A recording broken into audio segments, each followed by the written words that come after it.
On August 20th of 2011, Mark Andreessen, a famous startup founder turned venture capitalist, put out a post called "Software is Eating the World." And it's a really, really interesting article to read, especially sort of, just over a decade after, because essentially what he wrote is we're in the midst of a giant technological revolution. And, a lot of, though people are still nervous because of the, .com boom, really VCs and, should be investing in, software as a service, SaaS companies, and businesses should be looking at them to, improve their performance because, that's where we're headed. And I think before we get started here, I think I want to do a poll question. So we wanted to know, this here. I think it should be live on your screen now. How many different software platforms do you use daily for your business? Some general buckets, 0 to 5, 6 to 10, or 10 plus. And we'll just give folks a few minutes here to respond. All right. Oh, very interesting. All right. We're competing. Wow. All right. Competing. All right. So it looks like we've got about small number at the 10 plus, and then probably, 40-ish percent looking between the 0 to 5 and 6 to 10. Okay, awesome. Very interesting. There was an awesome report put out by this company called Blissfully in 2021 that looked at SaaS trends from over 10 years. They basically had surveyed 1,000 companies, very, very detailed about the software that they use, the spend that they have, the operations of their business. And I pulled out some of the highest level, points from that report that really intrigued me. And even though I work a lot with this all day, every day, we're still a little bit surprising. So overall spend on SaaS products went up 50% between 2018 and 2020. And as we look at this graph here, we sort of see, Andreessen's quote was right in sort of, the middle of 2011. And we see it really took pretty much 10 years for his theory to really come into fruition, but it has come in, and it's come in hard. I think he was probably thinking a little bit more bleeding edge when he said we're, in the middle of a technological revolution. I think they were just at the start, and folks are really starting to adopt that now. The average company in this 1,000 companies that they worked with uses 137 unique SaaS applications, which was up 10 times from the past 5 years, from 2015 to 2020. And I think the sampling of those 1,000 companies is probably a little bit more, early adopter type companies. These are pretty technologically forward companies, but so it may be a little bit skewed on the sort of early adopter side, but I think it's a pretty good indication of where a lot of, businesses are going to be, in the next sort of 2-3 years. How they defined a small company was 1 to 100 employees. The mean of that was 35 employee headcount, spent about $200,000 annually, or about $5,700 per employee on SaaS applications. Another really interesting piece was that, a lot of times, at least when I thought of SaaS, previously, I was thinking a lot on sort of like marketing and sales support automation, thinking about, tools to support software developers, but really the largest growth in SaaS applications has been in security, customer support, and HR. They're growing much more rapidly than all the other types of software systems. One of the things that's been really interesting is seeing that sort of explosion of growth. That's going to be our focus today, really looking at software that can help sort of that general suite of back office operations for startups and small businesses run much smoother. So, poll question number 2. What is the biggest pain point when implementing a new piece of software? Is it choosing a platform? Is it having the time to actually set up that new platform? Is it thinking about the cost of that platform, or actually learning how to effectively use that platform?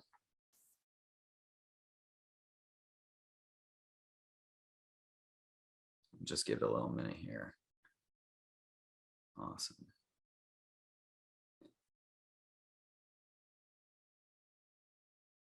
All right, give it another 30 seconds here.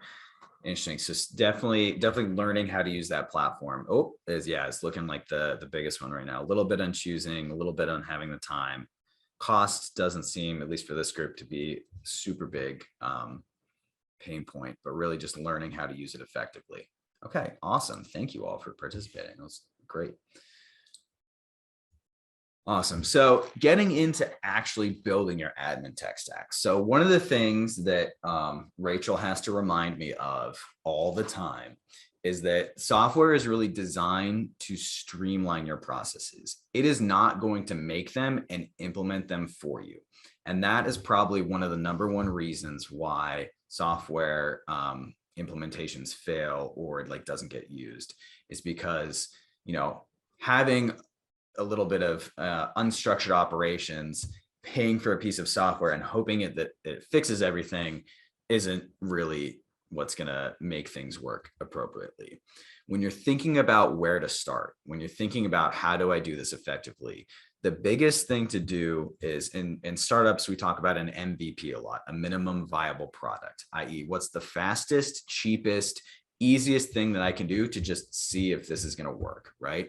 So start with some sort of minimalistic option first. You're probably tracking things in a Google spreadsheet or Excel, or maybe your project management is sticky notes on a whiteboard. Maybe, whatever it is, do whatever is going to be effective and cheap first.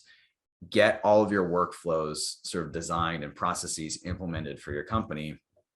And then see, okay, what is taking me the most time? What is costing me the most money? What is the thing that I hate dealing with or my team hates dealing with the most? And how can I streamline, make that more efficient, cut that out of the process, make it go down? Because when you know that, it is a lot easier to pick the right platform to say, hey, I really care about reducing time, getting proposals out from 2 weeks to under 48 hours. Or I really don't want to spend any more time digging through this crazy data set and running a pivot table to get these very basic numbers, or whatever the pain point is. Specifically what you're looking for, and it makes it very easy, not very easy, it makes it easier to sort through and pick the right tool. And it also makes it easier in judging whether it's successful or not. Once so again, looking at this, it's not going to be a silver bullet. Decide exactly what you're trying to get your software to solve and then buy it. The second piece of, general advice that we have is, and again, a lot of your responses probably back this up. Learning how to use the platform can be tough. Learning how to, set it up correctly can be really, really time intensive and confusing. One of the best things, or not the best things, one of the most effective things that we see for a lot of this is hiring an expert who has done a lot of these implementations before for a lot of different types of companies or companies very similar to yours, to say, okay, here's the general, way that you can set this up. What other things are you trying to connect this to? What are your processes? Okay, given that, this is how I think we should structure it. Because a lot of these tools are pretty much out of the box, right? Most of them live, just online. You just go to something in your web browser. Most of them connect with a bunch of other stuff, but a lot of them have a decent amount of customization abilities, right? And so that can sometimes be, sort of analysis paralysis for folks. And they say, there's so many things I can do. How do I use this effectively? What's the best way to do this? If you have somebody set it up for you and then walk through, hey, here's the best way to use this based on what you told me, it can be really, really helpful. And also sometimes if you don't set it up right, you can cause yourself, a ton of headaches in the future. And then finally, the third point is that, again, Mark Andreessen was right. We're still in the midst of a giant technological revolution. Things are changing on literally a daily basis. And so just because something was the best tool or the best process, a year ago, 6 months ago, last week, it may not be the best, tool or solution right now, either because of technological changes in the market, or because your business has changed. A tool that's really good for 1 to 50 people may not be a great tool for 50 to 500 people, right? Depending on the types of customers you serve, or changes to your products and services, there may be things that work better. So it's important to practice continuous improvement and always be looking at your operations, always be looking at your processes and thinking, hey, is there a better way that I can do this? Or, hey, I'm having this pain point. Is there something, that I can do to streamline this? All right, actually looking through all of the different tools. So again, this is a 10,000, 100,000 level view. I'm not going to get into pricing discussions of each one of these tools because so many of them, it's cost per seat or tiers or monthly subscription or annual subscription, and it's probably a lot to go through. But all of these are sort of targeted at that high growth tech startup and small business setup, and happy to talk about any of these tools in Q&A or offline. So starting off with finance and accounting, because we are a consulting and accounting firm. I'm going to reiterate what I just said before about setup. Infrastructure setup of your accounting and finance system is often the difference between a completely well-oiled machine and a complete train wreck. A lot of what we do, both for entities that are just starting out or folks who are 3 to 5 years old that come to us when they're starting to have some scaling issues, is really hone in on their accounting and finance infrastructure. How is your chart of accounts set up? If it's QuickBooks Online, chart of accounts, classes, customers, tags, locations. What are all the ways that you set up to track things? Are you tracking things by product line? Are you tracking by department? Like, what is most important to you as a business to see? And then make sure that your infrastructure is set up to track and report on that appropriately. From the accounting side, I am a huge QuickBooks Online fan. There are a lot of folks, even sometimes on the accounting side, who are trained on desktop and they love desktop. But Intuit is essentially, they will probably always have a QuickBooks Desktop Enterprise version, but they are putting all of their technological development resources into QuickBooks Online, and they're basically trying to price people out of QuickBooks Desktop. The conversion from desktop to online is incredibly easy. It takes a day, if that.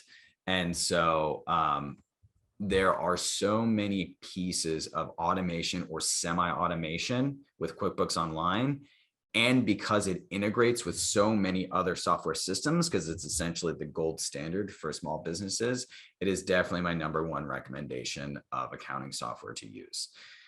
There are plenty of other options out there. There's Xero, there's Wave, there's, more traditional ERP systems, Financial Edge or Microsoft Dynamics or other things. But thinking about specifically sort of small business and startups, QuickBooks Online has, a very strong opinion that that's the system that you should be using.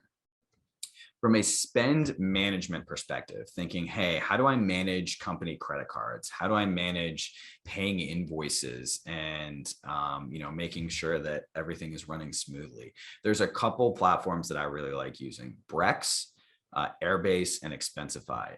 Brex, as of 2 weeks ago, has said, hey, we're just focused on enterprise customers and startups. And so, something to keep in mind if you're a more traditional small business. But it is, these tools make it really easy for employees of the company to, have both freedom to operate and get things done, but still have tight financial controls to make sure you're not just like, oh, hey, here's my credit card, go buy some stuff, whatever. These software systems make it really easy to say, like, okay, yeah, here's your credit card. You can have a virtual credit card. You can have a physical credit card. Spend things. And hey, we're going to ask you to snap a receipt when you do that. And please just snap it, upload it, and it integrates with QuickBooks. It'll, help put it in the right category with information on there, and it makes it a very streamlined process. So, your accounting team isn't bugging you at the end of each month being like, hey, what are all these random transactions from Home Depot? Is there a specific customer that this is supposed to be for? Is this repairs and maintenance? Is this supplies and materials? You can basically give the power to your employees to spend what they need while still maintaining tight control on it and have good documentation. From a financial forecasting side, I deal with this a lot. I spend a lot of my time, running forecasts and scenarios and helping executives and, you know, small business owners and startup founders plan, hey, should I buy this big piece of equipment? Can I hire this person? What happens if I get this big government grant? What happens if I get this commercial contract? What happens if I hire these people, but I don't do that? What does my cash burn down look like? You know, traditionally 5 years ago, a lot of that was just done in Excel. And, you know, it took a long time to sort of prep those scenarios, to update, you know, 12-month rolling forecasts with actuals from your accounting system. These days, you know, all Fathom, LifePlan, Pry are 3 of probably dozens of forecasting tools that are out there on the market. Almost all of them integrate with QuickBooks Online and can pull that actual data in as it comes in. So I really like Fathom. And I like all of these systems. I've used all of them. We use Fathom a lot with our clients because of the ability to run scenarios very, very quickly. You know, what used to take us maybe 10, 20 hours of work to put out 4 different things can take minutes. And, you know, as a, you know, not accountant myself, when I want to see information, a lot of times I want it in a pretty picture. I want it in a graph. You know, I want a bar graph, I want a line graph. I want to see things going up and down. I, you know, don't necessarily, you know, get the same sort of insights just looking at P&L and balance sheets and cash flow statements. So again, I could talk all day just about forecasting, and happy to talk about that more offline. From a legal perspective, here's my hot take. Always get a good lawyer. So many times with small businesses and startups, we see people, you know, go to LegalZoom or get a temple off somewhere and try and strong arm their way through, you know, incorporating their company or writing contracts or hiring people. There are definitely tools out there that can, you know, help streamline things and give you a template to start, but always have a professional look it over and have a lawyer that you trust. I can't tell you how many times we've had to undo a whole bunch of stuff from the accounting side because of, you know, poorly written contracts or companies that haven't been incorporated properly. From a equity management perspective, especially if you're a startup, I highly recommend Carta. It is a really good cap table management tool that makes it really easy for everybody to sign documents, have access to everything that they need, keep everything, you know, tight and organized in the right place.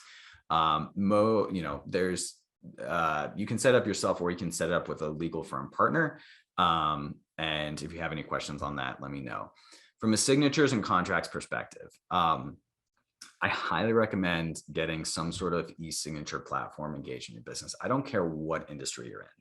You know, there may be some sort of, you know, sometimes there's some regulations on like need a wet ink signature, but like the ability to streamline things through e-signatures, the ability to collect and retain important legal documents in one place, you know, is really, really important. And I've seen so many people run into issues with just emailing PDFs back and forth and, you know, scanning them and losing them if it's stuck in somebody's email inbox, or, you know, having, oh yeah, we have this document. Ooh, but where was that signature?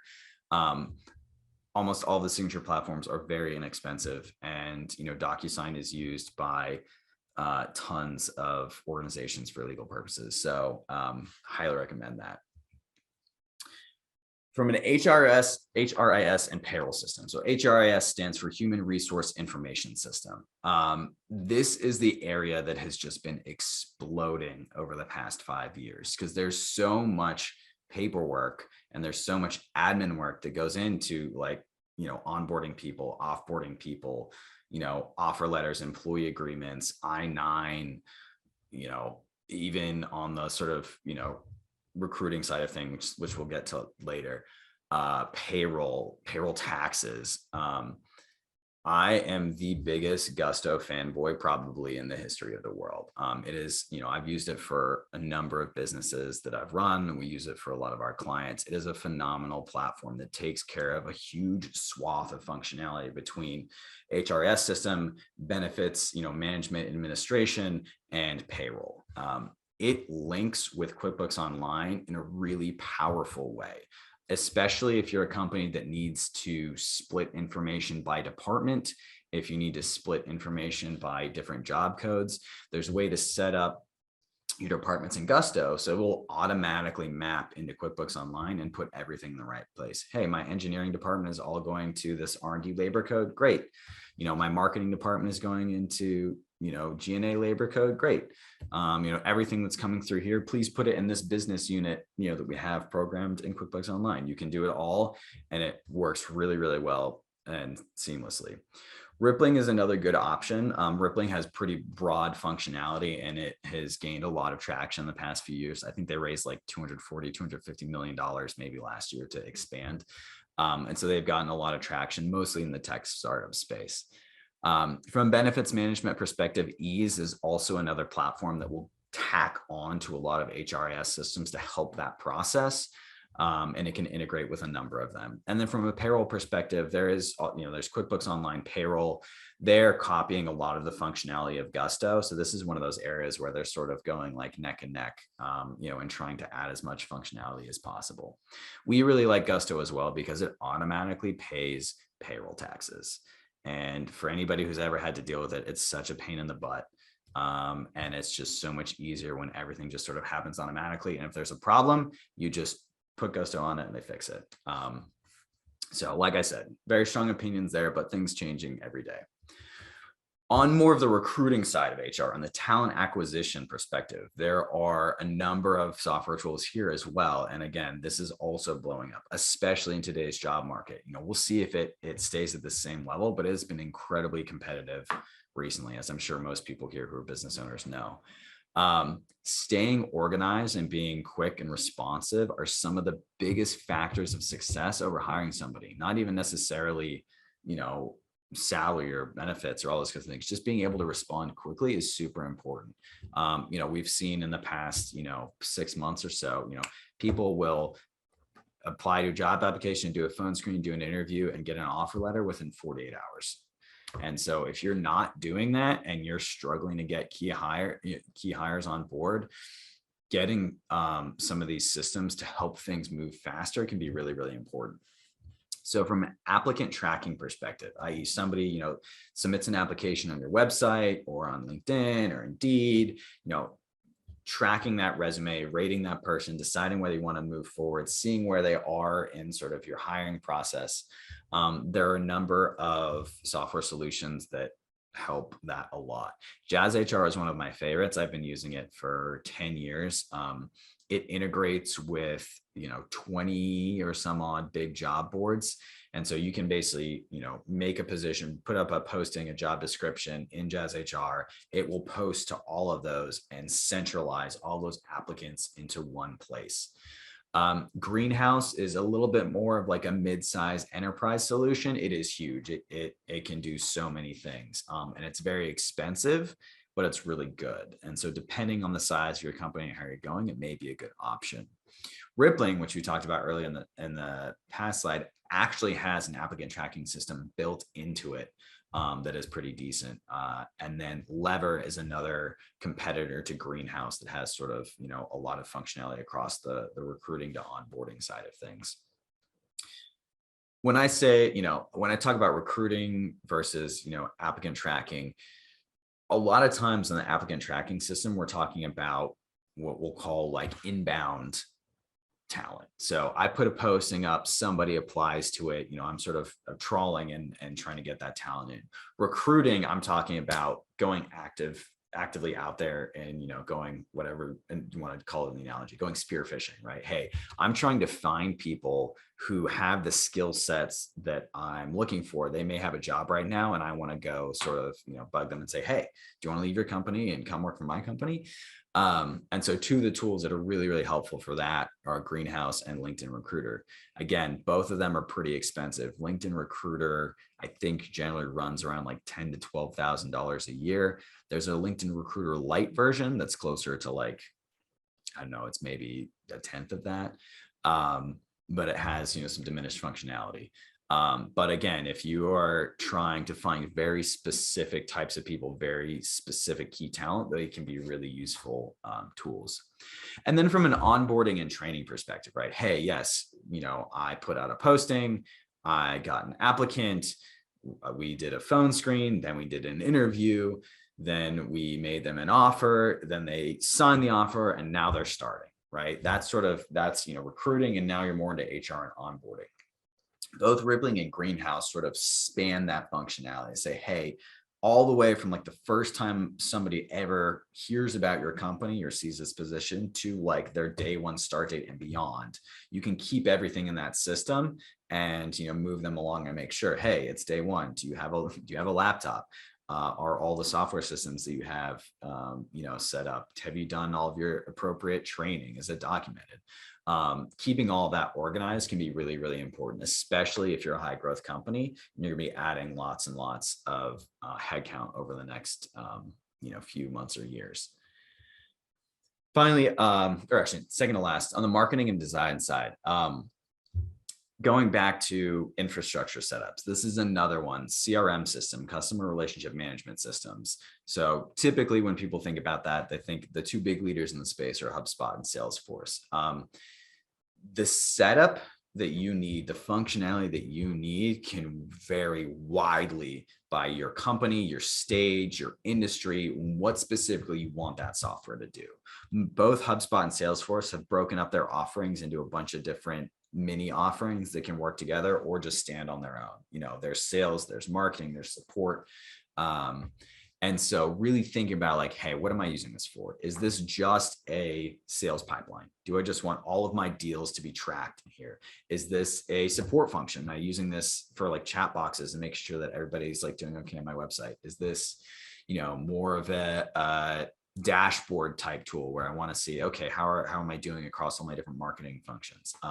Depending on what you're looking for, the tool can look very different and be implemented very differently. I have cut my teeth, doing many horrible HubSpot implementations, that I realized I screwed something up and had to go redo over the years.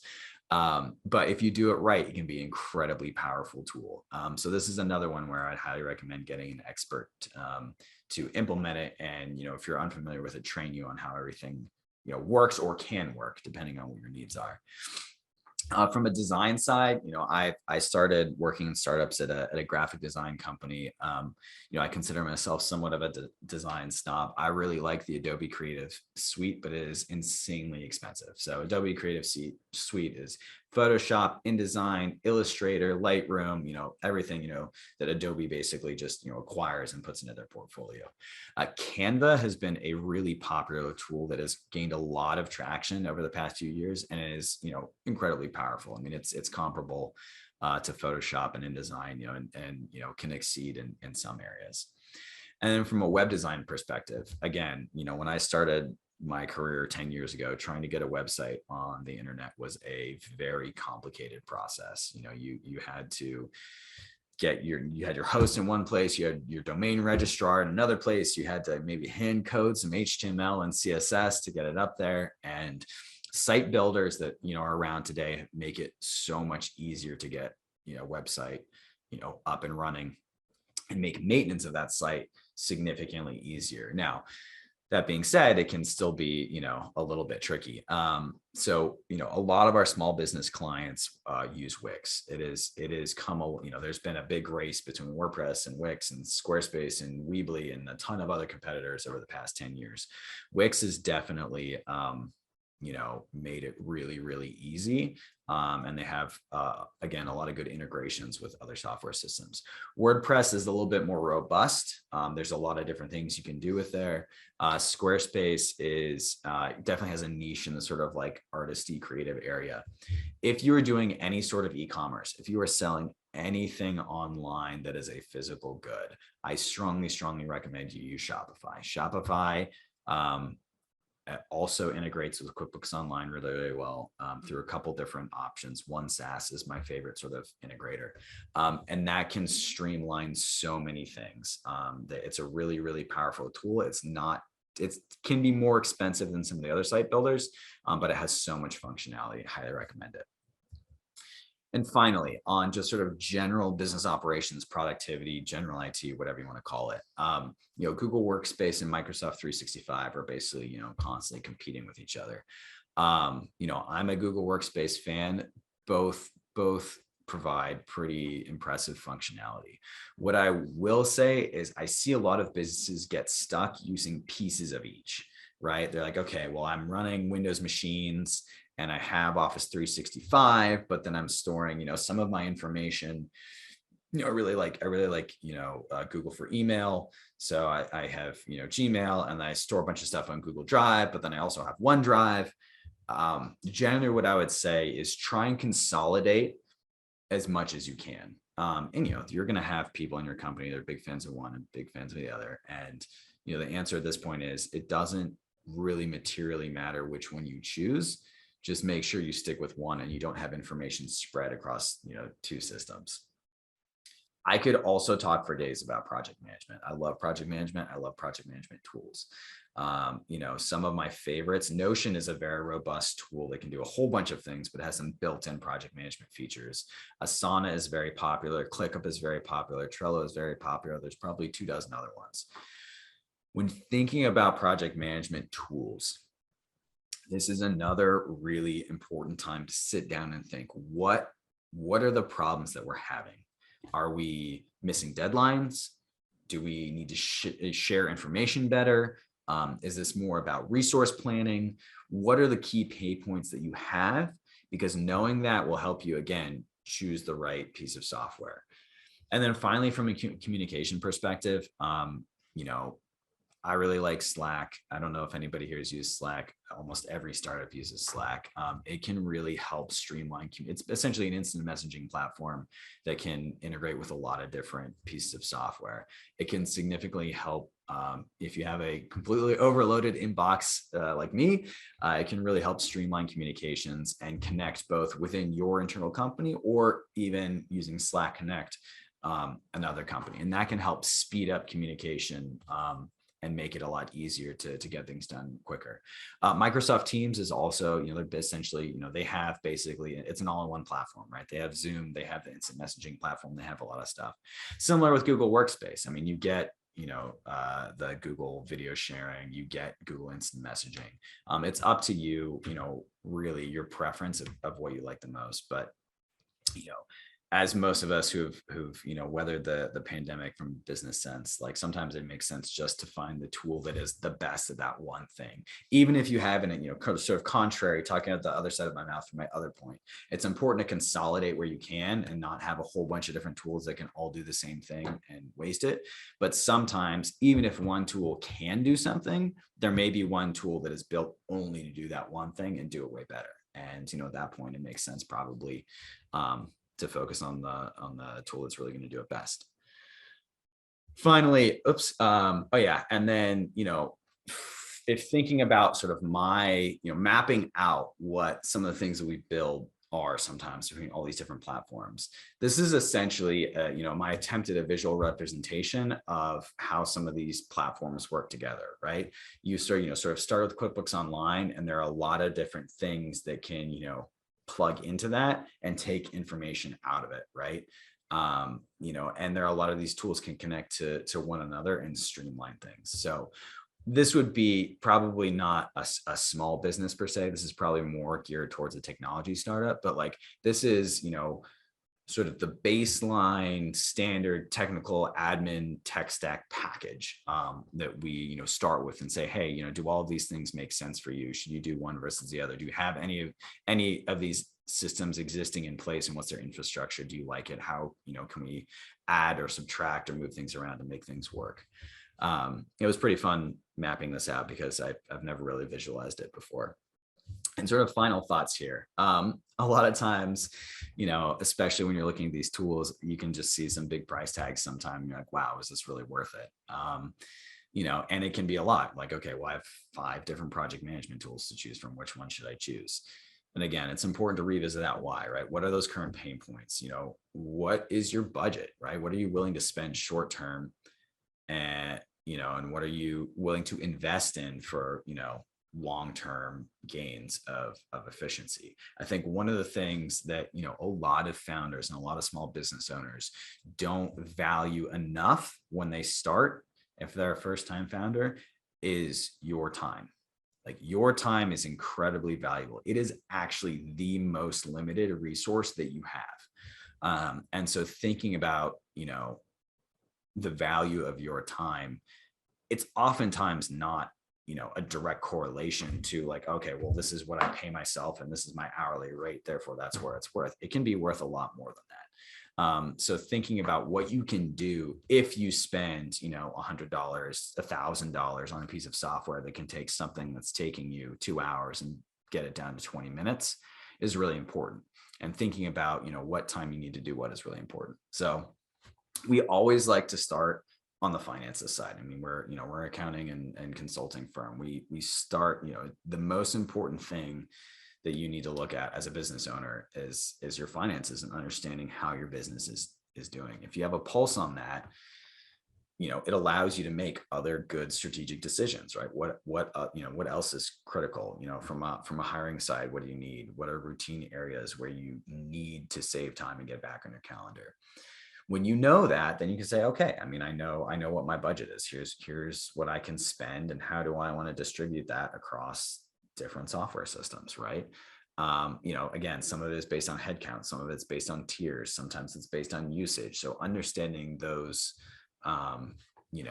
metrics for yourself can help you make that budget and see how much something is going to cost, and then do a cost benefit analysis. Is this worth it to me based on the time that I think it's going to save? Especially if you put that out beforehand, is like, hey, we're going to implement this system. Our assumption is it's going to save us X, and we're going to be able to, whatever, grow revenue by Y, or have more time for X, or do this other Z thing. Then, when you do that, when you say that first before you implement it, you can measure against that. Is that happening? Yes or no? Do we need to tweak things? Do we need to throw this out and do something else? And finally, it's important to be scrappy, right? Get creative. So many of these tools have freemium versions. Hey, up to 10 people is free, or until you get to X threshold, it's free. A lot of times you can negotiate free trials, annual discounts. HubSpot and Salesforce are doing this constantly, right? And then a lot of times, these companies will partner with organizations, like Donnelly-Boland. We have, we're like authorized partners for a lot of these tools because we work in them all the time, and we help set them up and implement them, and so we get large discounts from those tools to pass on to our clients and customers. So thinking about that and trying to do that and seeing if that's an option is always important. Always ask for like a startup small business discount, regardless of whatever the tool is. And with that, thank you so much for hosting me, and I'd love to just take a few minutes to see if there are any questions.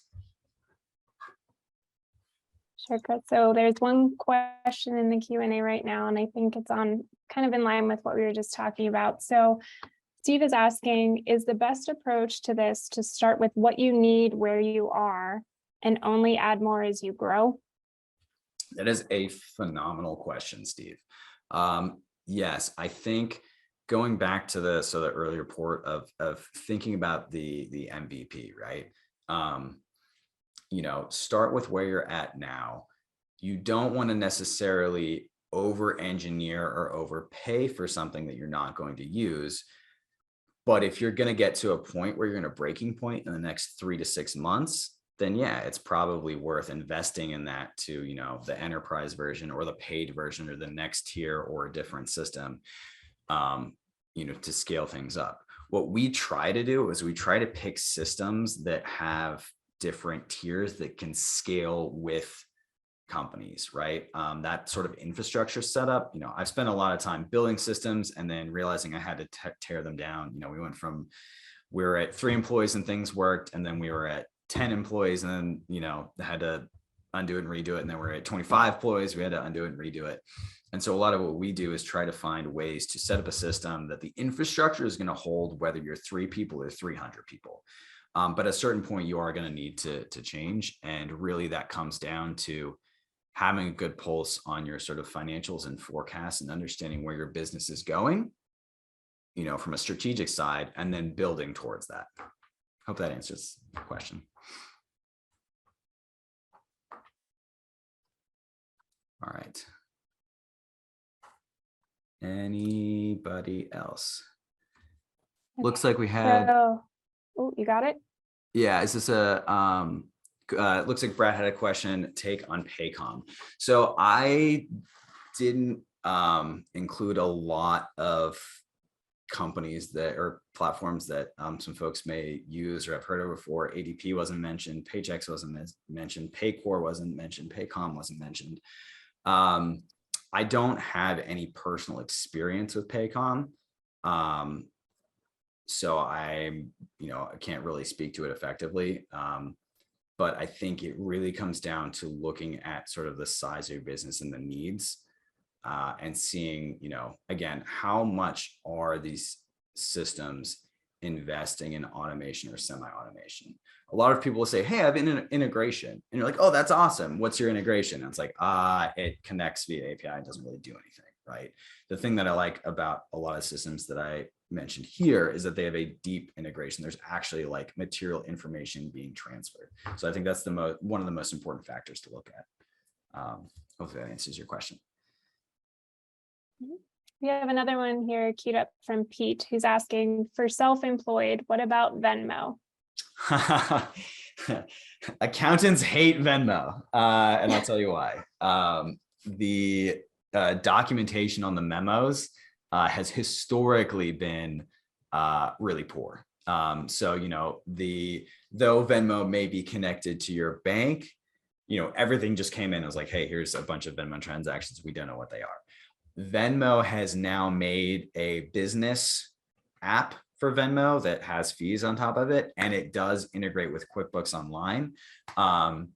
And what I would say is do whatever is going to be, the best for your business, right? So, so long as it's, legal and, follows all, appropriate regulations, whatever. And so if all of your customers want to pay via Venmo, then you're going to use Venmo, and you're going to find the best way to make sure that that information gets in, and categorized appropriately, right? I would say let your business needs come first, and then find ways to, make it streamlined afterwards.